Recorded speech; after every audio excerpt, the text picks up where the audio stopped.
कांग्रेस के पूर्व कैबिनेट मंत्री हरीश चंद्र दुर्गापाल ने भाजपा सरकार की घोषणाओं को विफल बताते हुए कहा कि आगामी 2022 के विधानसभा चुनावों में जनता इसका जवाब देगी और साथ ही कांग्रेस उत्तराखंड के धरातल पर भारी बहुमत से फतेह हासिल करेगी। देखिए पूरी रिपोर्ट एबीपी न्यूज संवाददाता राकेश जोशी के साथ। आगामी 2022 के विधानसभा चुनाव कुछ ही दिन रह चुके हैं। आगामी 2022 के विधानसभा चुनाव को लेकर तो चाहे कांग्रेस ने जो अपनी कमर कस ली, आप देख सकते हैं किस तरीके से यहाँ पे तमाम जो है महिलाओं के साथ साथ जो है पूर्व कैबिनेट मंत्री हरीश चंद्र दुर्गापाल के साथ साथ पूर्व ब्लॉक प्रमुख मैडम संध्या दालाकोटी मैडम है हमारे बीच में। यहाँ पे हरीश चंद्र दुर्गापाल जी, आपसे जाने जाएंगे दुर्गापाल जी, जिस तरीके से आगामी 2022 के विधानसभा चुनाव नजदीक है, किन विकास के मुद्दों को लेकर आप जनता के बीच में जा रहे हैं? देखिए 2022 का चुनाव मुद्दे एक नहीं अनेक हैं। इस उत्तराखंड में आज बेरोजगारी सबसे गंभीर मुद्दा है, आज महंगाई सबसे अति गंभीर मुद्दा है, आज किसानों की हालत, किसानों की उपेक्षा हो रही, किसान परेशान हैं, किसानों के ऊपर मुकदमे दर्ज किए जा रहे हैं, किसान मर गए हैं। ये मोदी सरकार सुनने वाली नहीं है। और आज सबसे गंभीर मामला जो है वो इन्होंने झूठ बोल करके कहा कि अच्छे दिन आएंगे, तो निश्चित रूप से इस महंगाई ने लोगों के बहुत बुरे दिन लगा दिए हैं।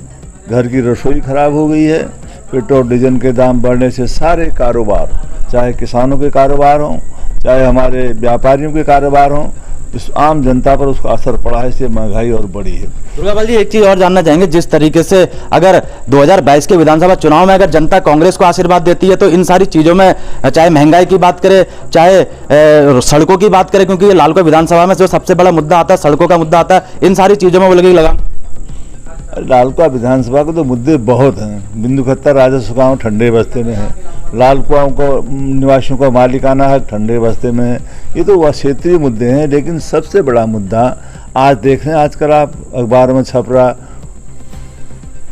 ये पुष्कर सिंह धामी सरकार गड्ढे भरने के लिए इतने पैसे दे दिए, दूसरे दिन छप रहा है अरे बजट पूरा नहीं आधा है। तो कांग्रेस शासन में जो सड़कें बनी हैं उनके गड्ढे तक सरकार नहीं भर पा रही, तो क्या उम्मीद इनसे हम कर सकते हैं ये विकास करेगी? इतना भी विकास किया है पूर्ववर्ती सरकार ने किया, हरिराव सरकार ने किया और पंडित नरेंद्र तिवारी सरकार ने किया। हमने देखा है कि आज गोलापार कितना पीछे कर दिया। गोलापार में अगर आज ये अंतर्राज्यीय बस अड्डा होता अथवा अंतर्राष्ट्रीय स्टेडियम होता तो निश्चित रूप से यहाँ की भूमि की कीमत बढ़ती, यहाँ बाहर के आदमी आते, बिजनेस करते, स्थानीय लोगों को बिजनेस करने का मौका मिलता। तो उन्होंने बहुत बड़ा धोखा इस पूरे उत्तराखंड में निश्चित रूप से हर क्षेत्र के लोगों को दिया है, पहाड़ के लोगों को दिया है, तराई के लोगों को दिया है, मैदान के लोगों को दिया है, गन्ना मूल्य जस का तस है। तो इस तरह से ऐसी सरकार जो किसान विरोधी है, जो युवा विरोधी है, जो विकास विरोधी है, जो महंगाई को काबू नहीं कर सकती, उसको हटाने के मुद्दे की चर्चा करेंगे तो बहुत मुद्दे हैं। इसलिए इन सारी बातों को देखते हुए हमारे सामने प्रश्न लग गए हैं कि इन प्रश्नों की झड़ी लग गई है, इनके उत्तर इनके पास होने मुश्किल हैं। जैसा अभी कह रहे थे कि उन्होंने नया मुद्दा निकाल दिया 370, इस प्रकार झूठ बोल कर यहाँ गोलापार परेशान है, तुम 370 का मुद्दा ला रहे हो। तो इस तरह के मुद्दे उठा करके निश्चित रूप से जनता को धोखा देने का प्रयास हो रहा है। इसका 2022 में इस क्षेत्र की महान जनता, लालकुआं विधानसभा नहीं पूरे उत्तराखंड की महान जनता जोरदार तरीके से जवाब देगी और 2022 में कांग्रेस सरकार बनेगी। बिल्कुल, ये हमारे बीच में जो है पूर्व कैबिनेट मंत्री हरीश चंद्र दुर्गापाल जी थे, हमारे बीच में पूर्व ब्लॉक प्रमुख संध्या दालाकोटी मैडम भी। मैडम, आपसे जानना चाहेंगे, जिस तरीके से 3-4 दिन पहले आम आदमी पार्टी की जो है भारी जनसैलाब देखा गया, कहीं ना कहीं आगामी 2022 के विधानसभा चुनाव में कांग्रेस को इसका खामियाजा भुगतना पड़ सकता है? देखिए, आम आदमी पार्टी की जो यहाँ पर रैली आई हुई थी उसमें उनके मुख्यमंत्री अरविंद केजरीवाल जी आए थे। वो भीड़ नैनीताल जनपद की क्या कहीं की नहीं थी, वो खरीदी हुई भीड़ लेके आए थे और पेपर ने भी और सोशल मीडिया ने भी उसको स्पष्ट कर दिया था। और उन्होंने जो हमें युवाओं के लिए बड़े बड़े मुद्दे यहाँ पर बोले, 300 यूनिट बिजली फ्री करेंगे।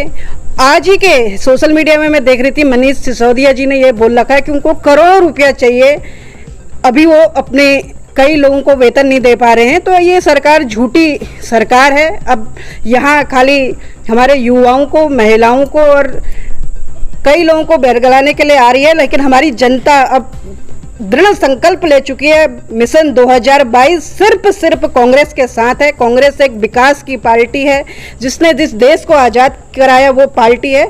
तो अवश्य 2022 में हमारे इतने नवनिर्वाचित पदाधिकारी बने हुए हैं, इनके द्वारा, हमारे प्रदेश संगठन के द्वारा, हमारे केंद्र का संगठन, सब लोग इकट्ठा होकर, अभी आपने परिवर्तन यात्रा हमारी देखी, क्या विशाल जन सैलाब सड़कों में उमड़ गया था। और अवश्य ही जिस तरह से पूरे देश में, प्रदेश में महंगाई, युवा परेशान है, महंगाई इतनी हो चुकी है, और किसान, हमारा 800 किसान अभी शहीद हो चुका है, उसकी सुध अगर ये सरकार नहीं ले पा रही है, तो इनने ये बोला था कि हम किसानों की आय दुगनी करेंगे, तो दुगनी क्या, जो उनने MSP हमारी लागू कर दो, उसको भी नहीं लागू कर रहे। तो ये सरकार अपनी सभी जितने भी इनके मैनिफेस्टो में थे, ये सभी चीज़ों में नाकाम साबित हुई है। इसका जवाब इनको 2022 में मिलेगा, और हम सब संगठन एक होके जिस भी व्यक्ति को टिकट मिलेगा उसको तन मन धन से चुनाव लड़ाएंगे। Thank you. बिल्कुल, ये हमारे बीच में जो है पूर्व ब्लॉक प्रमुख संध्या तालाकोटी मैडम थी, जिन्होंने सीधे तौर पे बताया कि आगामी 2022 के विधानसभा चुनाव में कांग्रेस को जो है जनता भारी बहुमतों से विजय बनाएगी। राकेश जोशी, ABPL न्यूज के साथ, गौलापार।